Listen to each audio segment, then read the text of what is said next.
Tudo bem, pessoal? Então, como organizar os estudos e obter melhores resultados, mesmo que você tenha um tempo, digamos, muito limitado para se dedicar àquela atividade, àquele teu estudo? Como você tem feito? Como você tem estruturado o teu estudo? Vamos falar um pouco sobre isso hoje. Bom, estou aqui com um livro de treinamento esportivo, é um livro da área de educação física. Ele, é claro, isso aqui é só um exemplo. Não significa que se você não estuda educação física, esse vídeo não serve para você. Esse é um exemplo, eu vou dar um outro exemplo mais adiante da música também, e que serve para tantas outras coisas. Bom, a primeira coisa, você tem um livro de treinamento esportivo, você fala, ok, eu agora tenho quanto tempo para estudar? Vamos supor aqui, nesse caso, geralmente essa é uma matéria que ela demora um módulo demora ali em torno de 3 meses nessa faculdade. Você vê, no seu caso, como é. Quanto tempo você tem para cumprir o teu objetivo final, a tua meta final? Bom, no meu caso eu teria 3 meses para a prova. Qual o tamanho do livro? A primeira pergunta até muito básica. Geralmente, para organizar, a gente começa pelas perguntas básicas. Exatamente, a gente começa sempre pelas perguntas básicas. Não vamos começar pelas perguntas mais complexas, elas vão surgindo ao longo do processo. E essa seria, então, a primeira pergunta. Bom, quanto tempo eu tenho até o prazo final, vamos dizer assim, o meu objetivo, a meta final, e qual o tamanho do livro. Assim eu faço até uma divisão. Esse livro aqui ele tem 160 páginas. 160 páginas. Quantas páginas eu consigo ler num dia? Isso é uma pergunta. E a segunda, quantas páginas eu consigo, quer dizer, quanto eu consigo aprender? Quanto tempo eu preciso para aprender? Porque ler é uma coisa, aprender e apreender é outra. E essa é uma segunda fase da pergunta, já é um desdobramento. Então, a partir dessas duas primeiras perguntas, é claro, quanto mais você estuda, mais você sabe sobre o teu ritmo, sua capacidade de concentração, a gente vai estruturar ali quantas horas eu preciso por semana. E se eu vou ter todos os dias para estudar, se eu não vou ter, seja o mais realista possível. Quanto mais alto estiver o sarrafo, vocês sabem, né? Sarrafo ali, o que se coloca no salto em altura. Então, quanto mais salto em altura ou salto com vara, quanto mais alto ele estiver, mais difícil a ultrapassagem, correto? Então, simplesmente parta, digamos, de uma realidade, às vezes até bem baixa. Eu não vou conseguir, não sei, 5 horas por semana. Então, eu vou dividir isso nos dias que eu tenho disponíveis. Será suficiente? A gente volta para outra pergunta.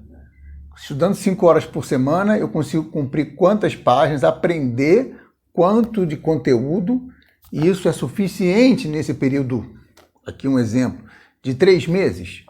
Repara, são percursos de perguntas que a gente vai desenvolvendo.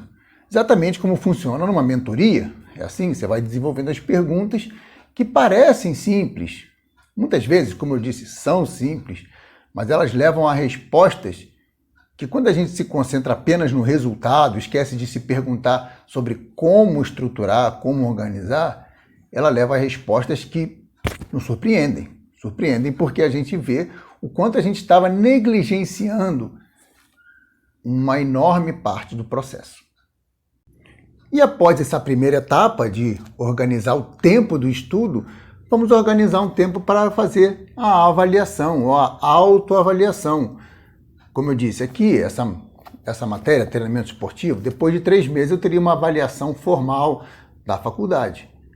Porém, eu mesmo preciso me autoavaliar. O próprio livro dispõe de algumas avaliações ao longo, depois de cada capítulo, por exemplo. Mas faça você também uma autoavaliação. Então, disponha, por exemplo, a cada 3 semanas, a cada mês, aí depende do prazo final, mas procure, talvez, a cada 20% de avanço. Então, se você tem 5 meses, você vai ver que A cada mês, você pode fazer uma avaliação, por exemplo. Acabou um mês, eu faço uma autoavaliação. Acabou o segundo mês, eu faço outra autoavaliação. Que autoavaliação é essa? O quanto eu aprendi de fato. Eu li, mas eu aprendi o quanto eu evoluí, quais foram as minhas maiores dificuldades, eu preciso voltar. E esse trabalho vai fazer com que em menos tempo você tenha um rendimento muito maior, um desempenho muito maior no teu estudo. Você vai obter resultados muito melhores do que simplesmente deixar a coisa ir, sem elaborar tantas perguntas e sem estar tão organizado. E dentro dessa ideia de etapas, então a primeira etapa, organizar o tempo, a segunda etapa, organizar como você vai fazer uma autoavaliação, já dá para perceber que existem o quê? Fases. E por isso eu estou aqui com a flauta, que é um exemplo melhor, talvez, de dar para entender essa questão das fases, que não fui eu que desenvolvi, claro. A questão das fases, o meu professor, ele me alertou para isso. Porque, bom, eu sou um iniciante na flauta e eu tinha, por exemplo, qual a primeira coisa aqui? Você precisa ter uma boa digitação. Então, o seu dedo não pode jogar. Não, ele tem que ficar perto. Tá, tudo bem, isso é o que sei, é claro. Ah, sim.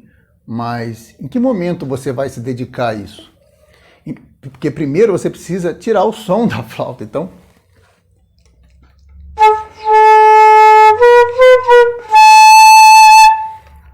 É embocadura. E a gente quer abraçar o mundo, como se diz. Então eu quero aprender tudo. E novamente, e aqui a importância da organização e das fases. De que é constituída a tua atividade?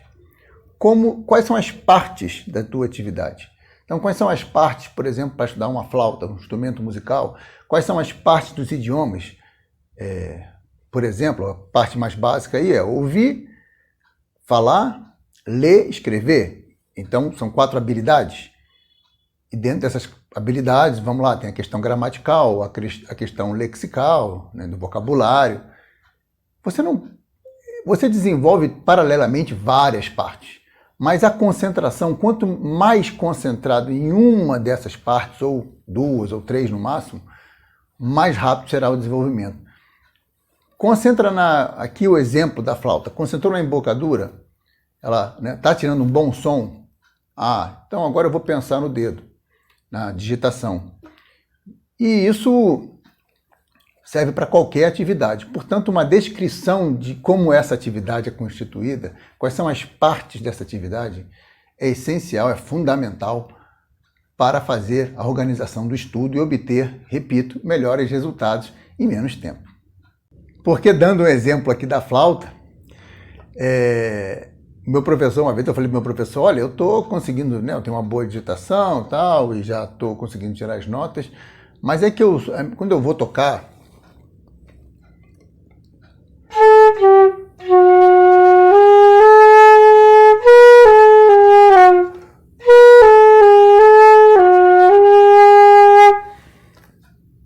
você veja, parece um MIDI, né? Eu tocando, parece que eu estou tocando um MIDI. Aí ele falou, tudo bem, você está nessa fase.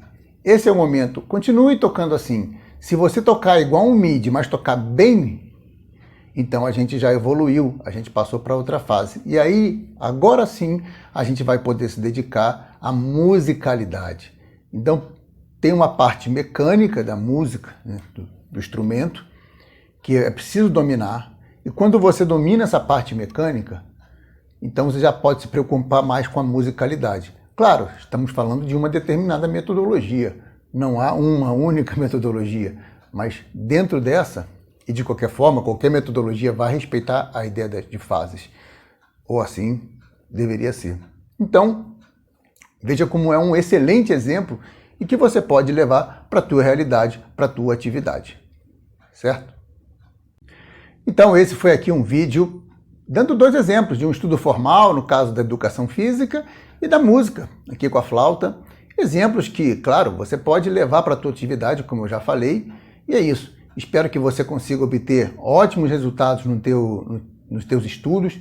E se quiser, conta aqui no comentário como você organiza o seu estudo, se você tem uma maneira assim mais metódica ou gosta de ficar assim mais livre, solto, enfim. E como estão sendo os resultados, porque no fim das contas é o seguinte, se estiver dando bom resultado, então porque está funcionando. Agora, se a coisa estiver travada, não estou andando, não consigo me desenvolver, é hora de fazer ou refazer as perguntas.